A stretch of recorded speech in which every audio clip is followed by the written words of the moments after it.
오늘은 계속해서 우리 성막론, 그 성막의 덮개에 관해서 여러분과 나누는 시간을 갖겠습니다. 그래서 우리가 지난번에 성막은 어떤 골조로 해서 먼저 만들어졌나 했죠. 그래서 네모나게 직사각형으로 저렇게 널판들을 붙여가지고 딱 그 고정을 해서 비바람에도 흔들리지 않는 성막의 골조를 만들었죠. 그리고 이제 성막을 덮어야 되잖아요. 그래서 성막을 덮는 것은 4개의 앙장막을 통해서 이렇게 덮어지는 거예요. 그래서 여러분 지금 그림을 보시면은 제일 앞에 알록달록한 게 보이시죠? 그게 이제 첫 번째 앙장. 그 다음에 이제 허연 게 보이죠? 그게 이제 염소털. 그 다음에 세 번째 이제 물들인 붉게 물들인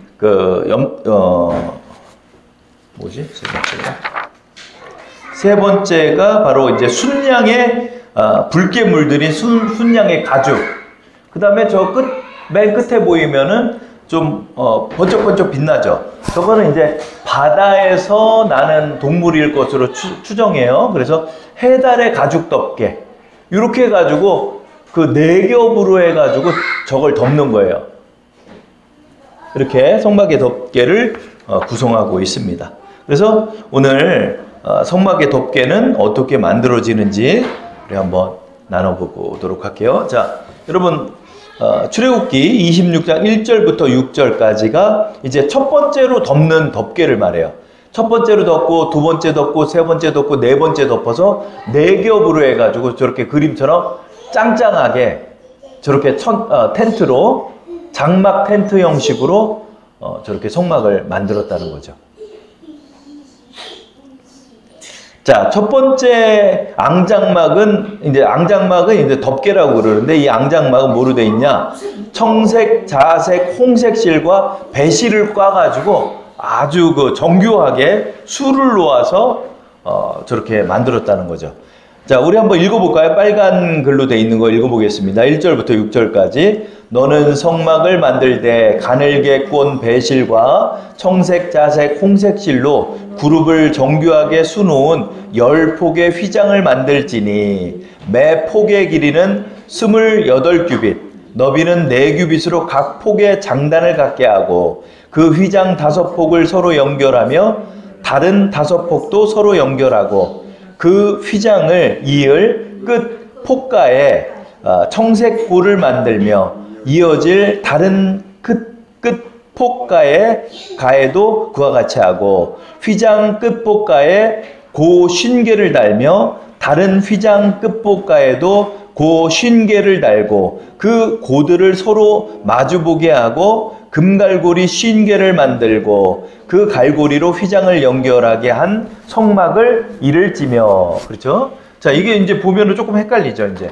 그런데 그림을 딱 보면은 이제 이해가 가실 거예요. 이게 첫 번째 이제 앙장막인데 어떻게 되는 거냐면은 5폭으로 해가지고 저렇게 5 매듭으로 해가지고 만들어가지고 양쪽을 이렇게 금고리로 해가지고 연결되게 만들었다는 뜻이에요. 그래서 한 폭이 4규빗이라고 그랬죠. 그래서 4규빗이 2m. 그리고 이것이 이제 10폭이 되니까 20m짜리 앙장막을 딱 만드는 거예요. 그래서 길이가 어떻게 된다? 자, 길이가 28규빗이니까 14m. 그래서 전체가 14m에다 20m 이렇게 구성이 되는 거예요. 그래서 지금 청색고를 달고 금고리를 달아라 했는데 그게 뭔가? 여기 그림을 보세요. 그러면 동그랗게 이렇게 구멍을 뚫어가지고 이게 바로 고예요, 고. 저 고가 구멍을 뚫어 놓은 거야. 구멍을 뚫어 놔가지고 이렇게 금고리를 서로 연결을 하는 거예요. 짱짱하게 탁탁탁 연결을 해서 그 50개로 해가지고 5폭을 저렇게 연결을 했다는 뜻이에요. 그죠? 자, 첫 번째 앙장막은 청색, 자색, 홍색 배실로 한 것은 무엇을 뜻한다? 우리 여러분 이 청색, 이 자색, 홍색 배실은 제사장의 복장에도 있었죠. 이거는 이제 하나님의 영광을 상징하죠. 더군다나 여기는 어떻게 했다? 바로 그냥 이거를 빨갛게, 붉게, 그 다음에 청색으로 이렇게 그냥 천만 만든 게 아니라, 여러분 보면은 그룹을 정교하게 수놓았다고 그랬잖아요. 그룹. 그러니까 이게 천사들의 이 모양을 정교하게 수를 놨다는 거예요. 1절을 보면. 그래서 이거를 여러분 예전에 그 아씨들이 집에서 이렇게 십자수를 이렇게 놓고 했잖아요. 그게 한 땀 한 땀 해가지고 이렇게 모양을 만들잖아요. 그런 것처럼 이렇게 정성을 들여가지고 이것을 만들었다는 거죠. 이게 뭐죠? 이 계속적인 연구에 의해서 만들어진 그런 아름다운 창작물이라는 거죠. 그래서 여러분 우리가 하나님을 섬기는 데 있어서도 좋은 게 아니고 정교하고 또 계속된 열심과 또 노력을 통해서 또 하나님을 섬길 필요가 있다는 거죠. 그래서 여러분 그것을 좀 기억해야 돼요. 그래서 그냥 좋은 거다 그러면은 교회가 발전하지를 않아요. 그래서 여러분들 항상 교회를 어떻게 좀 섬기면 좋을까. 그래서 저도 이 10년을 우리 교회를 섬기면서도 저희가 이 교회의 공간을 활용하려고 하는 최선이 지금 이거예요. 그죠? 그래서 정말 뭐 습기 문제라든가 또 우리가 말씀을 나누는 문제라든가 또 끝나면 뒤에서 식사를 해야 되는 문제라든가 이걸 위해서 우리가 장의자도 치우고 이렇게 이런 접이식 의자를 놓고 한 것도 이 공간을 나름대로 연구를 했다는 거죠. 그죠? 그리고 또 전기가 또 5kW밖에 안 되다 보니까 또 여기 공간에서 겨울에 어떻게 난방을 할 것인가. 그것도 저 나름대로의 고민이었다는 거죠. 그래서 우리가 하나님 섬기는 데 있어서 정말로 이런 그 기술자들처럼 하나님을 아름답게 섬겨나가고 해나가야 한다는 거를 여러분 기억해야 돼요. 자, 그 다음에 이제 두 번째로는 이제 염소털로 이제 두 번째 막을 접었다는 거죠.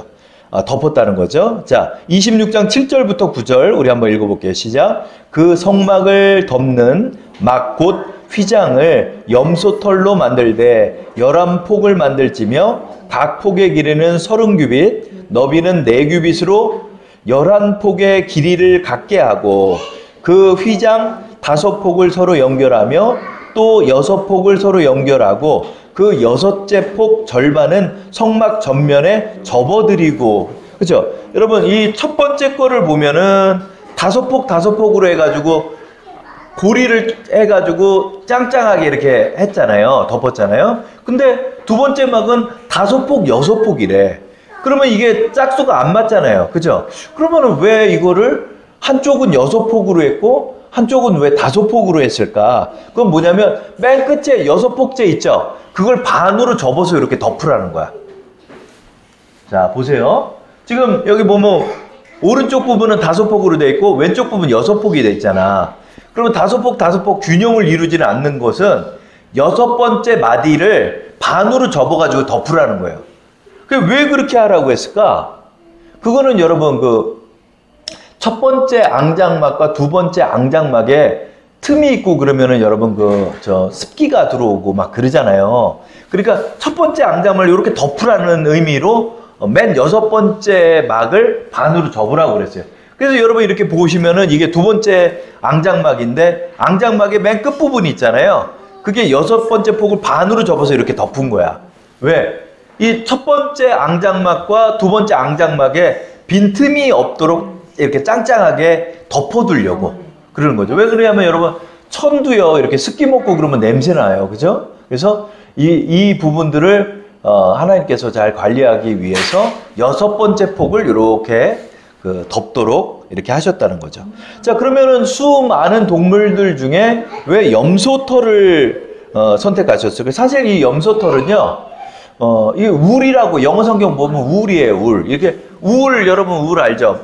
목도리 같은 거 팔 때도 울이라고 그래요, 울. 그러니까 캐시미어라고 하는데 그 울 같은 거를 여기다 덮는 거는 이게 그렇게 비싼 털이 아니래요. 근데 이것은 왜 그랬을까? 이 염소털이라는 거는 먼저 염소를 잡았으니까 염소털이 있는 거잖아요. 그렇기 때문에 이것은 우리를 위하여 희생하신 그리스도를 상징한다라고 할 수 있죠. 그러니까 여러분 구약의 곳곳에 우리 예수 그리스도의 그 예표가 다 담겨 있다는 거예요. 그렇죠? 예수 그리스도의 십자가의 그 은혜가 이 염소털을 통해서도 하나님은 우리에게 보이시고 계시다는 거죠. 그 다음에 이제 세 번째와 네 번째 덮개. 이제 세 번째 덮개는 이제 순양의 가죽 덮개인데 그 순양의 가죽 덮개를 그냥 덮은 게 아니라 붉게 물들여 뒷면으로 넘어가야지. 자, 순양의 가죽 덮개는 붉게 물들인 순양의 가죽 덮개고 마지막은 해달의 가죽 덮개로 덮었다는 거죠. 자, 여기는 이제 뭐 규격이나 이런 게 나와 있지 않아요. 그래서 학자들이 그냥 예상을 하고 이렇게 규격에 맞게 덮지 않았을까 이렇게 생각하는데, 자, 26장 14절 말씀을 읽어볼게요. 시작. 붉은 물들인 순양의 가죽으로 막의 덮개를 만들고 해달의 가죽으로 그 윗덮개를 만들지니라. 그죠? 그 순양의 가죽 덮개는 왜 붉게 물들였을까요? 그죠? 이것을 제가 한번 읽어볼게요. 순양의 가죽으로 덮은 것은 먼저는 실용적인 측면에서 성막을 습기와 물기로부터 보호하기 위함이며, 붉게 물을 들였으면 그리스도의 십자가의 보혈을 상징한다 할 수 있다는 거죠. 여러분, 이게 이 사막이잖아요. 겨우 저녁이 되고 그러면은 서리가 맺히고 또 아침이 되면서 서리가 맺히고 거기가 물로 다 젖어요, 여러분. 그래서 여러분 기드온의 그 이적을 보면은 여러분 그 털 뭉치가 막 물에 다 젖고 막 그러잖아요. 그렇기 때문에 이런 것들을 좀 보호하기 위해서 이 순양이 아무래도 이런 것을 좀 막아주는 역할을 잘 하나 봐요. 그러니까 이제 세 번째 덮개를 순양의 가죽으로 덮었는데 이것을 굳이 염색을 했다는 거죠. 붉은색으로. 붉은색으로 염색을 했다는 것은 이건 그리스도의 보혈을 상징한다는 거죠.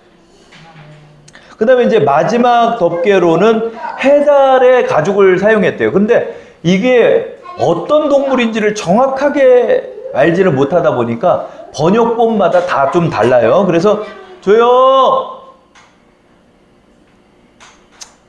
들이 진짜. 자, 마지막 덮개로 해달을 사용했는데 이 해달은 어떤 번역본은 오솔이라고도 하고 어떤 사람은 염소라고도 하고 어떤 사람은 바다소라고 하고 어떤 사람은 돌고래 등으로 번역했는데, 대체적으로 학자들이 이 마지막 덮개잖아요. 여러분 이게 네 번째니까 맨 마지막에 덮이는 거잖아요. 그러면 마지막에 덮였다는 건 뭐예요, 여러분? 비바람을 제일 먼저 맞는 것이고 또 햇볕을 제일 먼저 쐬는 것이 뭐죠? 맨 마지막에 덮은 가죽이잖아요. 그래서 이걸 해달로 했다는 것은 대체적으로 바다에 사는 짐승으로 보는 거예요. 돌고래나 바다소나 이런 동물의 가죽으로 했을 것으로 본다는 거죠. 그러면은 하나님께서 이걸 왜 했죠? 여러분 한번 돌고래 한번 상상해 보세요. 돌고래 이거 만지면 어때? 꼭 비닐로 만지는 것처럼 맨들맨들 하잖아요. 그죠? 그리고 이 바다 동물들의 이 가죽은 어때요, 여러분? 이 물로부터 보호를 하잖아요. 그죠? 이 방수막이 될 수 있는 역할을 이 해달이 하기 때문에 하나님께서 맨 나중에는 털로 안 하고 이걸 바다 동물의 가죽으로 했다는 거죠. 거기에는 분명히 실용적인 이유가 있는 것은 이는 비와 바람과 광야의 모래와 햇볕을 견디기에는 이 해달이 안성맞춤이기 때문이었다라고 합니다. 자, 하나님께서 맨 마지막에 성막을 해달의 가죽으로 다 보호하셨어요. 이것은 우리에게 무엇을 의미할까요? 이는 세속의 물결로부터 성도를 보호하시는 하나님의 자비롭고 은혜로운 손길을 예시해 준다고 할 수 있습니다. 저는 이걸 여러분 이게 교회라고 생각해요. 왜 그러냐면 여러분 세속으로부터 여러분을 보호할 수 있는 것이 교회잖아요. 그렇죠? 이 교회 안에서 기도가 이루어지고 하나님 앞에 기도하는 곳이 교회잖아요. 그죠?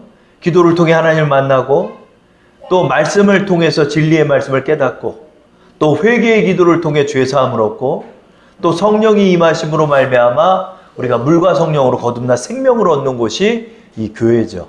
그래서 하나님께서 이 해달의 가족으로 했다는 것은 우리를 보호하시고 계시는 거예요. 지금 여러분 세상을 쫓고 살아가는 사람이 너무나 많아요. 너무나 많아요. 세상을 쫓고. 세상이 다인 것처럼 사는 사람이 너무나 많아요. 하나님이 언제 부르실지 모르는 거예요. 근데 맨날 내가 세상만 쫓다가 그러면 우리가 하나님 앞에 설 수도 있다는 것을 생각하면서 하나님의 보호 아래서 우리가 세속에 물들지 않는 신앙을 스스로가 여러분 지켜나가셔야 하는 것입니다. 성막은 4겹의 천막으로 덮여 있습니다. 이것은 성막이 세상과 철저히 분리되어 있음을 의미하는 것입니다. 하나님께서 임재하여 계시는 지극히 거룩한 장소인 성막은 세상에 그 어떤 세력도 들어올 수 없는 철저히 구별된 장소였다는 것입니다. 이는 성도 역시 세상과 구별된 거룩한 삶을 살아야 함을 교훈하고 있다 할 수 있습니다. 비록 죄악된 세상에 우리가 살고 있지만 절대로 세상에 물들어서는 안 되며 하나님의 뜻을 깨달아 준행하며 살아야 하는 것입니다. 네. 여러분 세상 사람들은 시집가고 장가가고 먹고 마시고 이렇게 살아갈 때 우리 이 고난주간에 예수님은 골고다의 십자가의 길을 걸으셨다는 거죠. 왜죠? 우리를 구원하시고 살리는 것이 하나님의 뜻임을 아셨기 때문이죠. 그럼 우리가 세속에 물들지 않고 경건을 이뤄나가야 하는 이유가 여기 있는 거예요. 우리는 깨어있는 자가 되어야 돼요. 깨어있는 자가 되어서 하나님의 뜻을 준행하고 또 우리의 이웃을 살려내고 구원해내는 일이 우리에게 있다는 것. 여러분이 우리 이 사순절 부활주의를 우리가 맞이하면서 그것을 잘 기억하면서 여러분 나가시는 우리 여러분 되기를 바랍니다.